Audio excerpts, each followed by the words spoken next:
Hello, friends. My name is Varun, and you're watching my channel Financial Edge, which aims to provide information and knowledge which can prove beneficial to you, but it's not like a recommendation. So, in today's topic, which is very interesting, we are going to discuss how Singapore NRIs can avoid capital gain tax on their equity mutual fund investment in India under the DTA agreement which exists between India and Singapore. Just to give you a context, so there was a case filed under Mumbai Tax Tribunal where Singapore NRI has challenged the tax which he incurred on his equity mutual fund investment in India, which was quite huge. So ultimately, court ruling was that since a DTA agreement exists between India and Singapore and has a capital and has a residual clause applied to the capital gain, there shouldn't be any tax applied to it. So ultimately, the client tax in India for his capital gain became zero. And since like client was a resident of Singapore, which doesn't tax any capital gains from India, so ultimately the net output was the client doesn't have to pay tax in India, nor in India, nor neither in Singapore, which was a huge benefit. So let's now quickly discuss like what is DTA, what are who comes under DTA, and what is the process, what all document need to be submitted.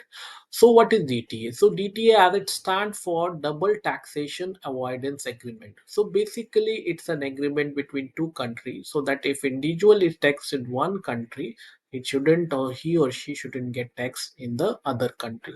So for example, if you are a Singapore NRI and you are tax resident of Singapore, so for any income you have in Singapore, you should get tax only in Singapore, not in India. But so the most important part for perspective of capital gain is the clause which I mentioned, the residual clause which I state for you. Gains from alienation of any property under those referred are taxable only in the country of residence.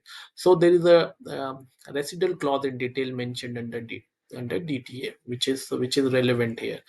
And this DTA with this clause is not only for Singapore, but it's also applicable to UAE and Mauritius where such DTA agreement exists.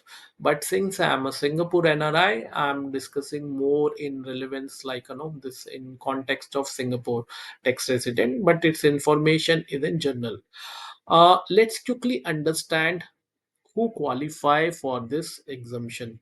So first of all, the tax resident, he or she should need be residing in a country which has a, first of all, the DTA agreement with India and has a residual clause for the capital gains. That is very important.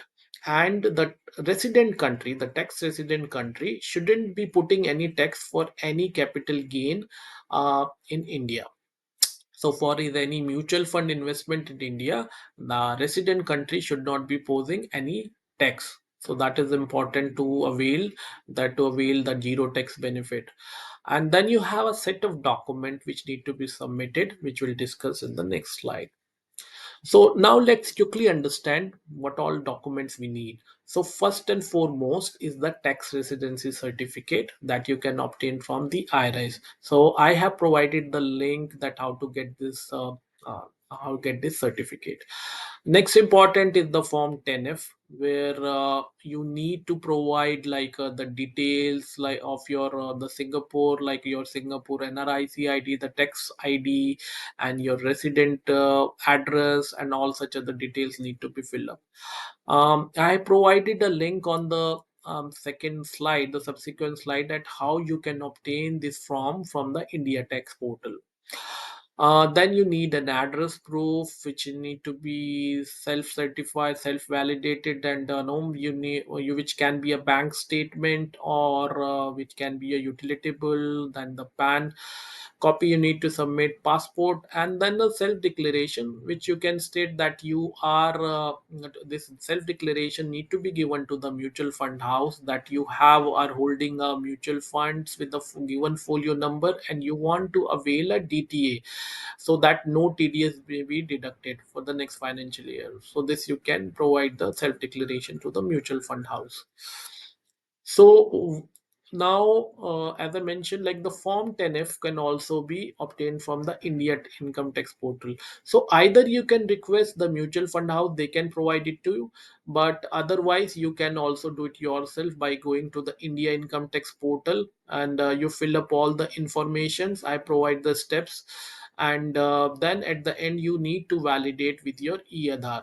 So in short, so either you get form from the mutual fund house, fill it yourself, or you can fill it online from the Indian income tax portal, which I say like the second one, the filing from no filling this form from the tax portal, India tax portal, will be better because that's validated but directly by the India tax authorities, and no, you validate with your e-Aadhaar. So that will be definitely accepted by all mutual fund houses.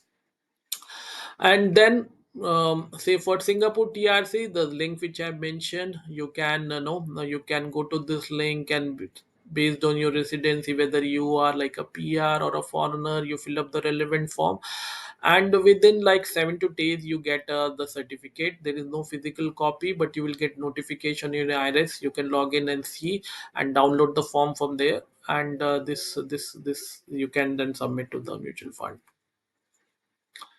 And I'm sharing example, like which I got it from the Mint. It was like a quite informative example. So there is a client who is like having the mutual fund investment in India. He has been investing via SIP, and after certain duration, like 20 years, his capital gain became huge, and no tax also became huge. So now this client moved to UAE and become a tax resident there. So now this client doesn't need to pay any tax. How? First of all, there is a DTA exist between India and UAE, which I mentioned in the previous slide, and there is a there is a residual clause which has been mentioned under DTA. So client will not be taxed for his capital gain in India. And since like UAE doesn't tax any capital gain from India, so the ultimately the client tax became zero.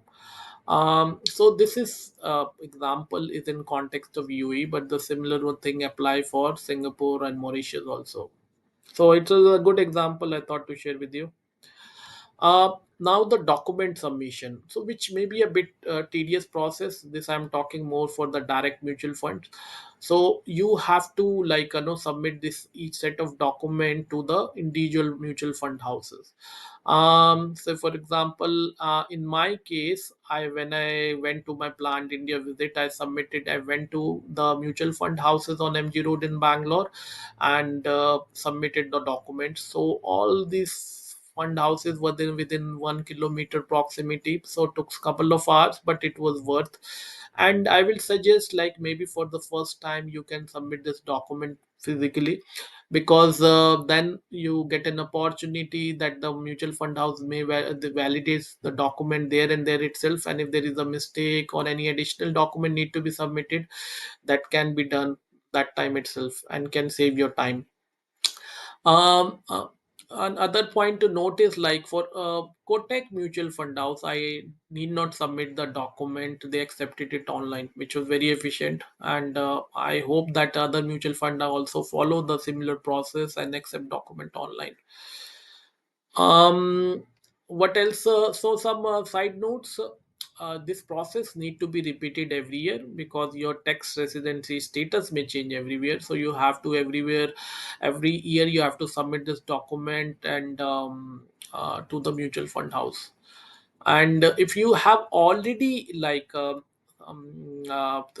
you have already have like your capital gain tax has been deducted, you can still like claim for the refund by you can file the return, and you can under the DTA, and you can provide the relevant certificate, the tax residency certificate, form 10F, and you can still claim for your refund.